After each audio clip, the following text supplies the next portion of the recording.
not being able to feel your emotions can be really difficult and frustrating, I'm going to help you to understand some of the reasons why people don't feel their emotions, mistakes to avoid when trying to bring your emotions back, and what to do instead.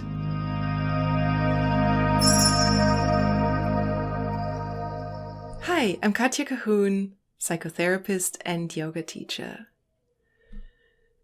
If you feel numb or disconnected or dissociated from your emotions, that can be protective in some ways, perhaps even pleasant, and also very difficult and unpleasant in other ways. You are certainly not alone. We really live in a society where people feel disconnected from their emotions. It's a society that values reason and thought and, up here from everything below our head. So there are a couple of reasons why people don't feel emotions. I'm going to go over them, and then I'll also talk about some of the mistakes to avoid when trying to get more in touch with your emotions, because we want to be careful. If you haven't felt your emotions for a while, don't dive in at the deep end, so to speak. So let's start with some basics. We are all born with the ability to feel all emotions from birth on. So you don't need to teach a baby to feel anger. If you've ever been around babies, they know how to be angry. They know how to be scared. They know how to be curious. They know how to smile and laugh and have joy and fun. What we're not born with, and that is very important, is the ability to regulate our emotions. That is a skill that develops later as our prefrontal cortex grows, and it develops through modeling from our caregivers. So initially, our caregivers are the ones that are helping us downregulate, help us soothe, or feel calmer when we're agitated, so that we can develop those skills ourselves. And by the way, this development in the prefrontal cortex to regulate our emotions, our impulses, happens until we're about 24 years of age. So that's pretty interesting, and explains a lot why teenagers, young adults, and so on often don't make the best decisions. And of course, adults often don't make good decisions either. But it's pretty important to remember that, especially if you have teenagers or are around young adults, that their prefrontal cortex is still developing and they need help. And so if you didn't get that in childhood, then it's hard to do even as an adult. And that actually brings us to reason number one why you might be feeling you did not learn enough about feeling and dealing with emotions in childhood. So we're not blaming parents here. Chances are that they didn't know either. Otherwise, they would have taught you. This goes through the generations, really. If you grow up in an emotionally detached family, of course, you're probably not going to learn the greatest emotion skills. What that leads to is that as a child, as an adolescent, you had to deal with disappointment, fear, anxiety, sadness, anger, loss, and so on your own, without having really the fully developed capacity to make sense of your emotions. And what happens then, typically we shut down, we numb, because the emotion is so overwhelming, it's so difficult to deal with, that your only option is to shut down. Some people go into acting out, but that's sort of a different story, right? Then it just sort of becomes this very intense emotional reaction, but it's still a reaction, and it still goes back to not having learned the tools and skills to deal with your emotions in a helpful way.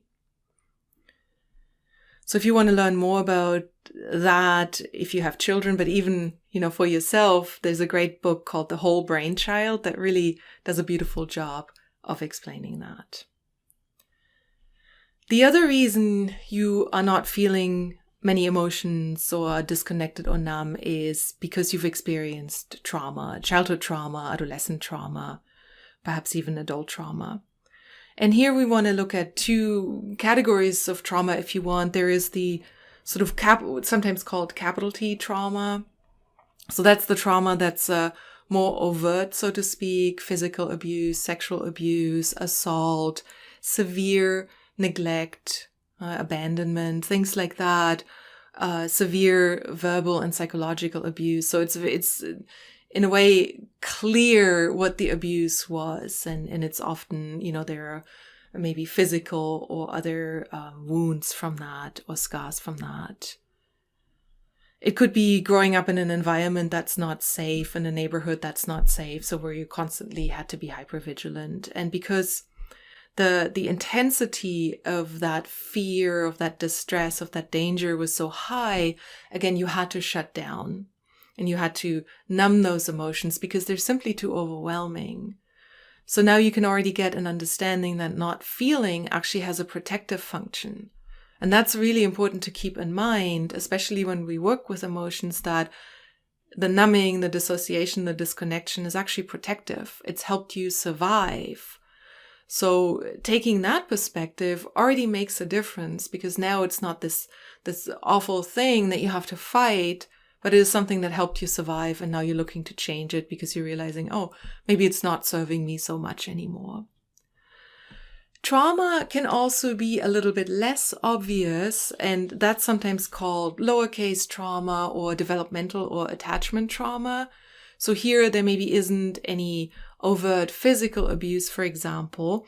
Things can look very good from the outside. Things can look like it's the perfect family, and the white picket fence and the 2-car garage and all of that.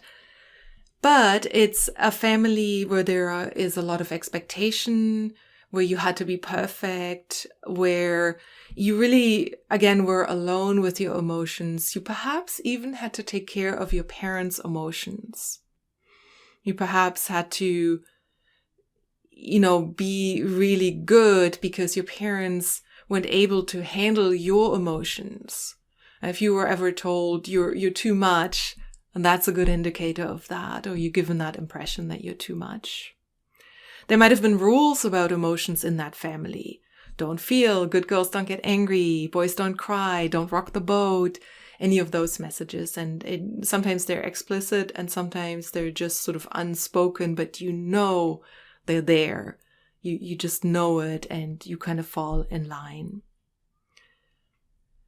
This kind of trauma is being recognized more and more as impactful as the capital T trauma, if not more. And it often comes with guilt.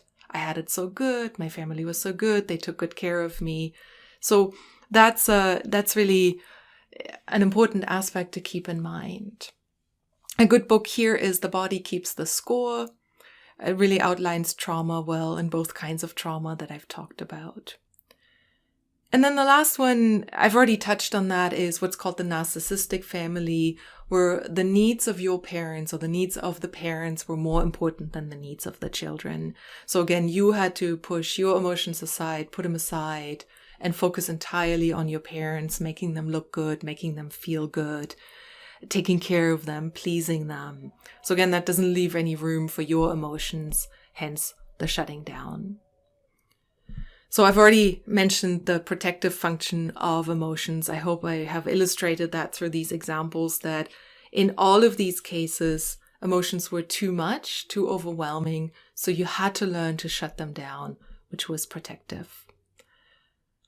So let's talk about the biggest mistakes and what to do instead. So the first mistake is judging not feeling as bad or negative, or that there's something wrong with you. There is not, and I hope I've already illustrated that this really is protective. So it sounds weird, but practice appreciation for this protective function. Again, otherwise you might not be who you are. You might not be functional at all if you didn't have this. So practicing appreciation for that actually changes the perspective a little bit, and funnily often allows you to feel a little bit more, because it sort of softens the defenses a little bit, so to speak. Gratitude for all the protective mechanisms that you had to develop to make it through childhood or adolescence or whatever it might have been.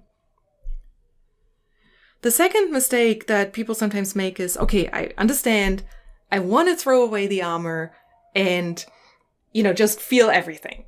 Yeah, so imagine you're a medieval knight and you have this really clunky, heavy metal armor and you're on the battlefield and suddenly you're like, okay, I'm going to just rip it all off.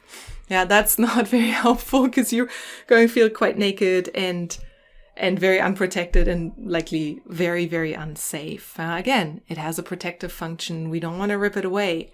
Instead, what we want to work on is build an armor that's much more permeable and fluid, that moves. So you're still protected because we need protection. You don't want to be without armor. You want to have the ability to, on occasion, disconnect from certain emotions in a conscious way. I call that sometimes conscious compartmentalization. So you choose to put it away. Let's say you have to give a big talk at work. You don't want to be overwhelmed by emotion. So that is a topic. How to do that obviously is a topic for, another video.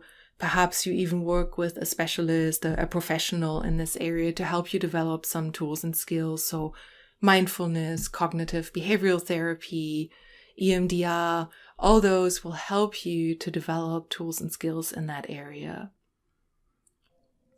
And that really kind of takes us to the third mistake, which is wanting to do it alone. And so if you grew up in a family where you had to take care of your emotions yourself, for whatever reason, chances are you have a belief set around, I need to take care of it myself, I need to go it alone, don't ask for help, any of that. And that is very difficult, perhaps even not so helpful. It's much more effective to find an ally, whether that's a friend or a mentor, a coach, or a good psychotherapist who can help you that. And books and courses can be allies as well. If you can find a good meditation teacher, that can be an ally. So, or even a group of people who have experienced something similar, a good friend. Recognize where your numbness comes from. Realize that it can change, but it needs to change gently. Don't do it alone. And start perhaps with a gentle mindfulness practice. Set a timer and meditate for a few moments and just become aware of your body. Become aware of the numbness. Numbness is a feeling too. So numb is a feeling too. Start with that. Make that your entry point. Okay, I'm feeling numb. What does that feel like? Where in my body am I feeling it? What's the energy of it? What are the sensations of that? What might I be feeling if I wasn't feeling numb? Those are good, gentle entry points. And they can really help you start with that. Build an emotional vocabulary.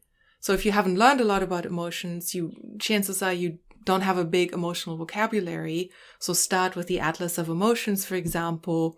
Great website to familiarize yourself a little bit and build a greater vocabulary, which also will help you to feel more because now you have a label for it and you can connect it to physical experiences. Well, that's it. Thank you so much. I will be posting many, many more videos about how to get in touch with your emotions, befriend your emotions, different tools and skills. So please subscribe and stay tuned.